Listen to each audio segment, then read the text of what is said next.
Ano-ano nga bang mga klase ng puzzles ang meron dito? I-share ko sa inyo.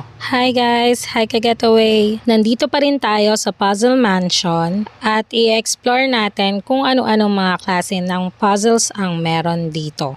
Curious ba kayo kung paano nagsimula si Mrs. Lacuna ng kanyang puzzle collection? Ang unang puzzle na ginawa niya ay para sa kanyang anak na noon ay nagse-celebrate ng second birthday. Dito nagsimula ang fascination niya sa puzzle.